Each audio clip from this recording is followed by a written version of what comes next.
So, welcome back. Yesterday I told you that today I want to show you how I start the rewiring process of my brain. Now, if you have no idea what I'm talking about, this might be a good time to pause this video, open another window, and just have a look at what I've posted yesterday. For just over a decade now, psychologists and sociologists claim that it takes about 28 days of doing something consistently for a behavior to change. Malcolm Gladwell claims that it takes 10,000 hours of practice before you will become successful in a specific field. But I think that is the problem. I think what we have missed over these years is this emphasis on the physical, on the practicing side. I believe that if you start the rewiring process even before you start practicing, you will see results a lot quicker. And to demonstrate this, I am doing what people claim is impossible to do unless you spend weeks and weeks and months of training. It was a personal challenge. I stayed out here in this driveway and I practiced about 5 minutes every day. My neighbors made fun of me. I had many wrecks, but after 8 months, this happened. Now let's quickly put this in perspective. 8 months equals 244 days times 5 minutes. That's 1,220 minutes of practice, and it still seems that he sometimes doesn't get it right. So obviously to do this, I would need a backwards bicycle, right? Problem solved. I've got one right here. Now, just from the word go, there's a few issues that I have with this bicycle. I mean, if I look at the gear ratio, how they've made this one, this gear is slightly bigger than this one, which means it will be a lot easier to oversteer than with the bike of Destin. So technically, this one will be even more difficult to ride than Destin's bicycle. Something else, and I don't know who made this bicycle, thank you for the sponsorship, but there's a lot of play on the steering. So even if this was a normal bicycle, the play on the steering would be a slightly bit of an issue for me. And then lastly, this frame is very small. It's a very small frame, and so if this was a normal bicycle, I might have battled with this anyway. Oh, and by the way, I see it's got no brakes. So technically even more difficult to ride than the ones that we have seen on the video clips yesterday. Now, let me explain to you where I am going to start with this process. I think the biggest problem when a person gets on this backwards bicycle is they are using a very specific neuro pathway or thinking pattern, and they are trying to alter that thinking pattern. And that is the challenging thing, because if my belief, the way I've been taught and how I grew up doing this thing is that when I turn right, I go to right, that is the pathway that is now formed in my brain. So I believe the struggle is the fact that we are trying to alter an existing pathway. But what if we can create a brand new one that doesn't exist currently? And let's start focusing on that pathway. So, to do this, I really need to start thinking differently about this backwards bicycle.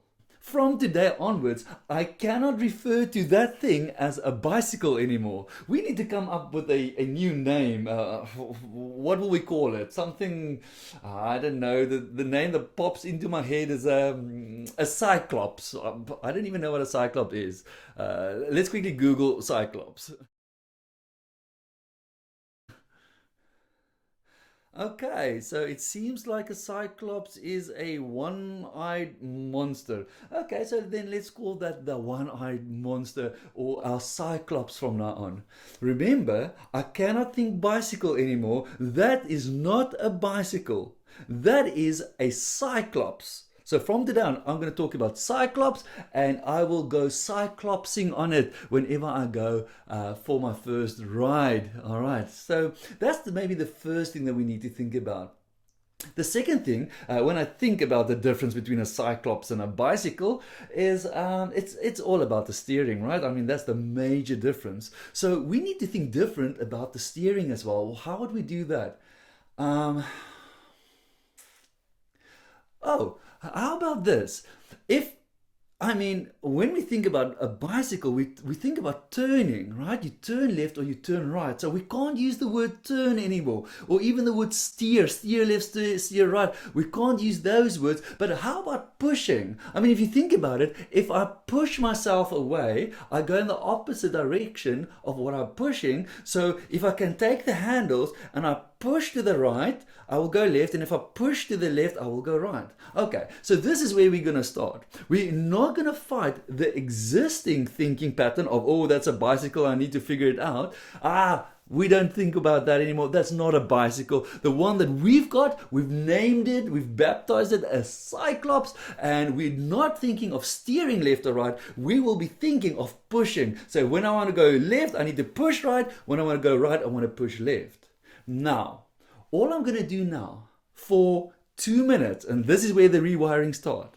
I'm just going to take that language and play it through my head a couple of times. I want to start building a pathway. And as I'm going to talk about the Cyclops to myself, and how I push to go left, push to go right, the more I'm going to play with it, I just really want to start seeing what it's doing in my brain. And this is how simple it is. While I'm doing it, I'm actually building a new pathway in my brain. So let's start my timer now.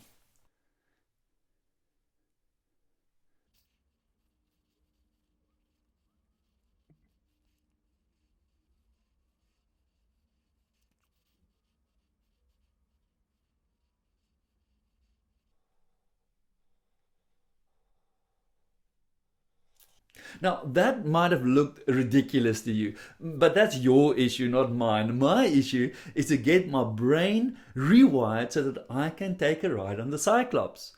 Now, fascinating, as I closed my eyes, and within the first person, by the way, we will still talk about first person and third person, but within a first person picture that I saw in front of me, it was not difficult to see the wheel turn left when I push right, or the wheel turn right when I push left. That I can see quite easily.